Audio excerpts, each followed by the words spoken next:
Jharkhand board के द्वारा जो इंटरमीडिएट का एग्जाम हुआ था, एनुअल एग्जाम हुआ था 2025 में, उसका क्वेश्चन पेपर लेके आए हैं। और कौन सा क्वेश्चन पेपर है? तो जूलॉजी का क्वेश्चन पेपर लेके आए हुए हैं। आप लोग को बता दें कि 2025 जो एनुअल एग्जाम हुआ था उसमें से किस तरह का जूलॉजी का प्रश्न आया था। ये सभी के सभी जो प्रश्न हम आप लोग को बताने जा रहे हैं, ये सभी के सभी प्रश्न जो है वो क्या है? ऑब्जेक्टिव प्रश्न है। साथ में इसमें सब्जेक्टिव प्रश्न भी है। तो क्योंकि सब्जेक्टिव प्रश्न का सभी का सोल्यूशन आपको हम नहीं दे रहे हैं, लेकिन हाँ, ऑब्जेक्टिव प्रश्न जितने भी है सभी के सभी हम आप लोग को क्या करते रहे, उसका सभी का सभी आंसर हम आप लोग को बताते जा रहे हैं। आप लोग को बता दें, ये जो आप देख रहे हैं इस वीडियो को, इसमें से आप लोग का सभी के सभी जो ऑब्जेक्टिव प्रश्न है वो सभी ऑब्जेक्टिव प्रश्न हम आप लोग को बताने जा रहे हैं। आप लोग को बताते कि जो ऑब्जेक्टिव प्रश्न जो आपका चालू होता है वो 1 से लेकर 25 तक जो होता है, सभी के सभी प्रश्न जो होते हैं ऑब्जेक्टिव प्रश्न होते हैं। और जो प्रत्येक प्रश्न होते हैं वो 1 नंबर का होता है, 1 अंक का होता है। तो चलिए अब हम लोग देखते हैं, क्योंकि ये सभी प्रश्न जो है बहुविकल्पीय प्रश्न है और ये क्लास 12th का है। इस बात को ध्यान में रखिएगा कि ये सभी प्रश्न जो है बता रहे हैं, और ये क्वेश्चन पेपर जो है ये क्लास 12th का है, यानी 12वीं कक्षा का है। और कौन सा पेपर है? जूलॉजी का पेपर है। ठीक है, आइए हम लोग देखते हैं प्रश्न। पहला प्रश्न जो दिया हुआ है, क्या लिखा हुआ है कि डोलोमाइट है। बताइए डोलोमाइट क्या है? तो हम लोग को वो पूछा है डोलोमाइट क्या है। लिखा हुआ है पतालीय, अग्नेय ज्वालामुखीय, अग्नेय सेल, अवसादी सेल या रूपांतरित सेल। तो इसमें से कौन सा होगा? तो इसका सही आंसर जो होगा वो होगा आपका सी नंबर होगा। क्या होगा? अवसादी सेल यानी चट्टान। सेल का मतलब होता है चट्टान। आप लोग को बता दें कि डोलोमाइट एक अवसादी चट्टान है जो कैल्शियम और मैग्नीशियम कार्बोनेट से बनी है। ये जो बनी है इसका निर्माण जो हुआ क्या क्या चीज से हुआ? तो ये हुआ है कैल्शियम से और मैग्नीशियम से।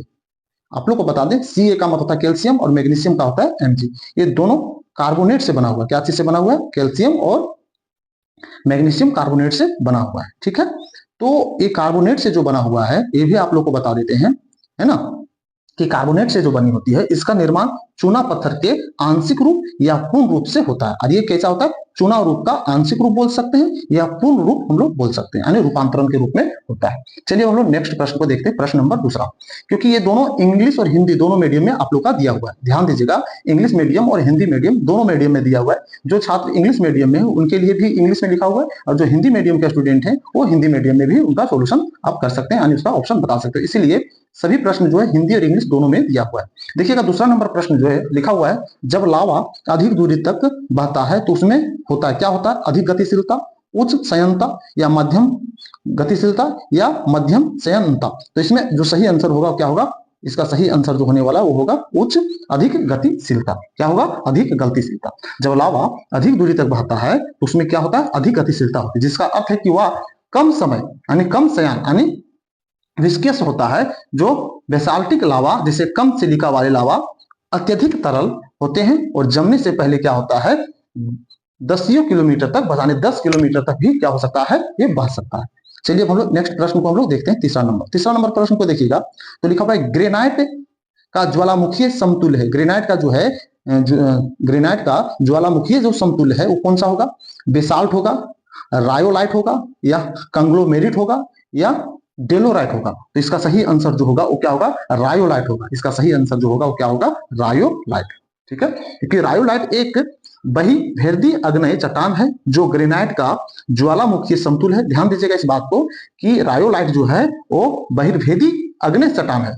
कैसा चट्टान है? बहिर्भेदी आग्नेय चट्टान है जो ग्रेनाइट का ज्वालामुखीय समतुल्य है, और दोनों में समान खनिज संरचना होती है। लेकिन ग्रेनाइट जो होता है वो पृथ्वी के भीतर धीरे धीरे ठंडा होता है। जो ग्रेनाइट जो होता है वो क्या होता है? पृथ्वी के भीतर धीरे धीरे ठंडा होता है, जबकि रायोलाइट सतह जो होता है वो तेजी से ठंडा होता है, जिससे महीन दाने बनते हैं। इससे क्या कैसा दाने बनते हैं? महीन दाने। और पृथ्वी के नीचे जब ये भूप्रपट्टी बोला जाए उसके नीचे जो ये ठंडा होता है तो ये बहुत तेजी से ठंडा होता है, जबकि ग्रेनाइट जो होता है वो धीरे धीरे ठंडा होता है। इस बात को ध्यान में रखिएगा। चलिए हम लोग नेक्स्ट प्रश्न को देखते हैं। चौथा नंबर प्रश्न को देखिएगा, तो लिखा हुआ है स्लेट है। बताइए स्लेट क्या है? अग्नेय चट्टान, अवसादी चट्टान, रूपांतरित चट्टान या इनमें से कोई नहीं। तो क्या होगा इसका आंसर? तो इसका सही आंसर जो होगा वो होगा, ध्यान दीजिए, स्लेट जो होता है वो क्या होता है? रूपांतरित चट्टान होता है। कैसा चट्टान होता है? रूपांतरित चट्टान होता है, जो सेल जैसी अवसादी चट्टानों के क्षेत्रीय कायांतरण के माध्यम से अत्यधिक दबाव तथा ताप के अधिक होने पर बनती है। यानी ये जो रूपांतरित चट्टान बनता है, स्लेट जो बनता है वो कब बनता है? जब अत्यधिक दबाव होगा और ताप होगा, तो उस अधीन में उसके अंतर्गत में क्या होगा? इसका निर्माण होगा। चलिए हम लोग नेक्स्ट प्रश्न को देखते हैं। तो नेक्स्ट प्रश्न देखिएगा, तो नेक्स्ट प्रश्न 5वां नंबर में क्या लिखा हुआ है? ग्रेवेक है। ग्रेवेक है, ग्रेवेक क्या है? बलुआ पत्थर का प्रकार है। चूना पत्थर का प्रकार है, सेल पत्थर का प्रकार है, या इनमें से कोई नहीं। तो इसका सही आंसर जो होगा ग्रेविक जो है वो क्या है, बलुआ पत्थर का एक प्रकार है। सेल जो है वो क्या है, बलुआ, और ग्रेविक जो है वो क्या है, बलुआ पत्थर का एक प्रकार है ना। ग्रेविक एक प्रकार की क्लेसिटिक यानी खंडक जिसको बोला जाता है, अवसादी चट्टान है। ध्यान दीजिएगा, ये भी एक अवसादी चट्टान है जिससे बलुआ पत्थर की एक किस्म माना जाता है। ये आमतौर पर अपने गहरे रंग और खराब छटे हुए खनिजों के कोणीय दानों के लिए जाना जाता है। एक ऐसा होता है कोणीय दानों के लिए सबसे ज्यादा ये जाना जाता है, कौन, ग्रेविक। चलिए आगे हम लोग देखते हैं। छठा नंबर प्रश्न को देखिएगा। छठा नंबर प्रश्न में लिखा हुआ है कि अवसादी क्रम में विहितम स्थूलाकार स्तर है। अवसादी क्रम में विहितम स्थूलाकार स्तर है, कौन सा स्तर होगा, बेड या स्ट्रेटम या लेमिना या इनमें से सभी। तो बता दें इसमें जो होगा वो क्या होगा, इसका होगा दूसरा नंबर होगा। सही आंसर जो होगा कौन सा होगा, दूसरा नंबर होगा, स्ट्रेटम। क्योंकि भूविज्ञान में अवसादी चट्टानों में एक स्ट्रेटम या अस्तर चट्टान की एक परत होती है जो आसान परतों से विभिन्न लिथोलॉजिक गुणों द्वारा अलग होती है। और बेड और लेमिना जो है ये भी पढ़ते हैं, लेकिन लेमिना सबसे छोटी स्थूलाकार परत होती है। जो होते हैं लेमिना जो है वो सबसे छोटी स्थूलाकार परत, सबसे बड़ा के अगर बारे में बोला जाए तो क्या होगा, स्ट्रेटम होगा। ठीक है, अब अगला प्रश्न देखिएगा, 7वां नंबर में लिखा हुआ है मैग्माटिक निक्षेप होता है। मैग्माटिक निक्षेप होता है, क्या होता है, ग्रेनाइट के साथ, डायोराइट के साथ, या सानाइट के साथ, या इनमें से कोई नहीं। इसका सही आंसर जो होगा क्या होगा, मैग्माटिक जो निक्षेप जो होता है वो क्या होता है, अग्नि चट्टानों के साथ रहते हैं। किसके साथ रहते हैं, अग्नि चट्टानों के साथ रहते हैं, क्योंकि ये पिघले हुए मैग्मा और लावा के ठंडा होने से बनते हैं। ये जो बनता है वो मैग्मा और लावा के ठंडा होने से बनते हैं। ग्रेनाइट, डायोराइट और साइनाइट सभी अग्नि चट्टान है, इसलिए निक्षेप इन सभी के साथ हो सकते हैं। चूंकि कोई एक विशिष्ट विकल्प सही नहीं है, इसीलिए हम लोग क्या बोल सकते हैं, इनमें से कोई नहीं होगा। तो इसका सही आंसर जो होगा वो कौन सा होगा, ऑप्शन नंबर डी होगा। कारण क्या है, क्योंकि इसमें जितने भी चीजें दिया हुआ है ना, जितने भी ऑप्शन दिया हुआ है निक्षेप, इन सभी के साथ हो सकता है, सभी के साथ निक्षेप हो सकता है। चूंकि कोई एक विशिष्ट विकल्प नहीं है, इसलिए इसका सही आंसर जो होगा वो कौन सा होगा, डी नंबर होगा। ठीक है, चलिए अब हम लोग नेक्स्ट आ जाते हैं। अगर हम लोग 8वां नंबर प्रश्न देखेंगे, लिखा हुआ तांबा का अयस्क है। तांबा का अयस्क क्या होगा, तो तांबा का अयस्क क्या होगा, बॉक्साइट, हेमेटाइट या चाल्को पायराइट, या इनमें से कोई नहीं। तो इसका सही आंसर जो होगा वो क्या होगा, चाल्को पायराइट होगा। क्या होगा, चाल्को पायराइट। तो इसका सही आंसर जो है ऑप्शन नंबर सी होगा। ध्यान दीजिएगा, इसका जो सूत्र होता है चाल्को पायराइट का सूत्र होता है CU, है ना, FeS2।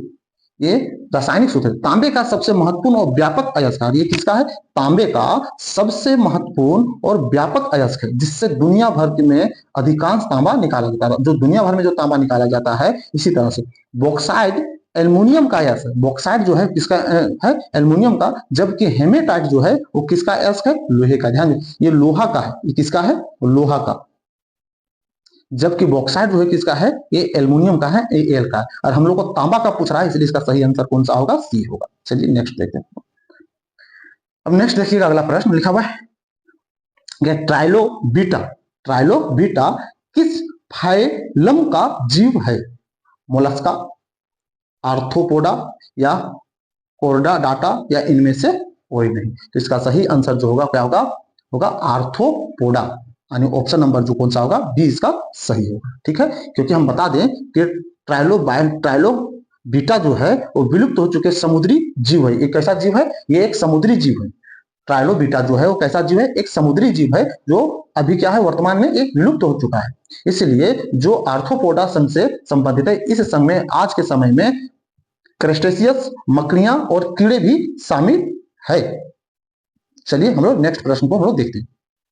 10वां नंबर प्रश्न को अगर देखें, 10वां लिखा हुआ है कि निम्न में से कौन सा अंधा ट्राइलोबीटा का उदाहरण है। अंधा ट्राइलोबीटा किसको, कौन सा उदाहरण है, तो लिखा हुआ है फेकोप्स, उसके बाद लिखा है फेलिसिया या एग्नोस्टस या पायरोडक्स। इसका सही आंसर जो होगा वो कौन सा होगा, सही आंसर होगा इसका सी नंबर होगा। ठीक है, इसका सही आंसर क्या होगा, एग्नोस्टस होगा, एग्नोस्टस होगा इसका सही आंसर। चलिए अब हम लोग नेक्स्ट प्रश्न को देखते हैं।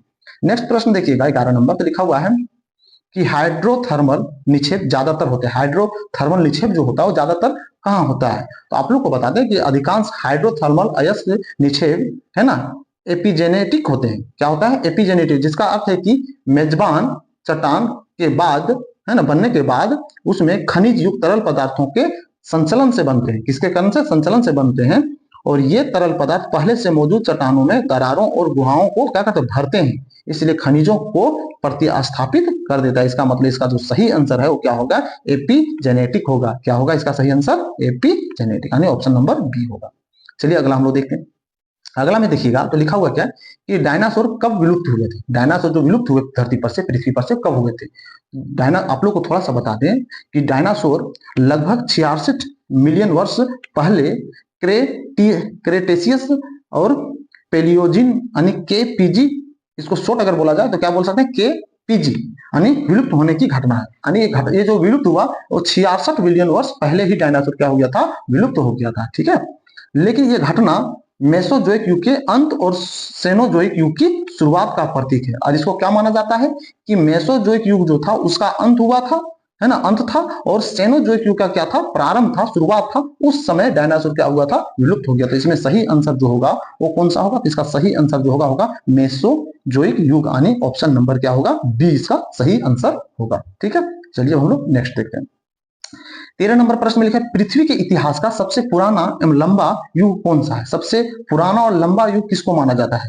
तो पृथ्वी के इतिहास में सबसे पुराना और सबसे लंबा युग जो माना जाता है वो माना जाता है प्री कैम्ब्रियन युग को माना जाता है। प्री कैम्ब्रियन युग को, यानी ऑप्शन नंबर इसका कौन सा होगा? डी होगा। ठीक है, इसका जो उम्र था, या ऐसा बोला जाए कि इसका जो उम्र बोला जाए, इसका अनुमान 4.6 बिलियन था। 4.6, ध्यान दीजिएगा, 4.6 बिलियन था। क्या था? 4.6 बिलियन, इतना था इसका उम्र था उस काल का। ठीक है, यानी ऐसा मान सकते हैं कि लगभग उस समय 88% हिस्सा इसी का था। चलिए हम लोग नेक्स्ट प्रश्न में आ जाते हैं।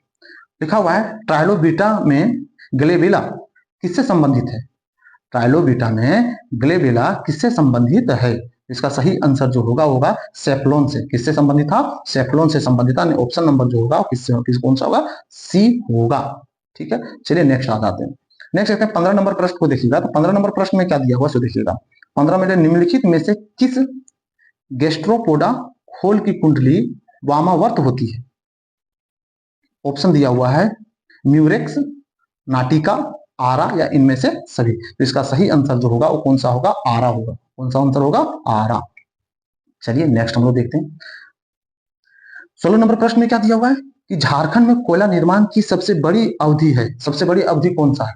झारखंड में जो कोयला निर्माण का है सबसे बड़ी अवधि है वो कौन सा होगा? तो इसका सही आंसर होगा बी। इसका सही आंसर कौन सा होगा? बी होगा, यानी परमियन जो था वो सबसे लंबा अवधि था। आप लोग को पता है भारत में अधिकांश कोयला भंडार विशेष रूप से, कोयला का जो भंडार है जो विशेष रूप से झारखंड के दामोदर घाटी क्षेत्र में है, जिसको गोंडवाना काल का से संबंधित है। कौन सा काल से? गोंडवाना काल से संबंधित। गोंडवाना जो काल था वो कोयला निर्माण का मुख्य समय परमियन युग जिसको हम लोग बोलते हैं वो था। वो कितना था? यानी 250 मिलियन वर्ष पहले था।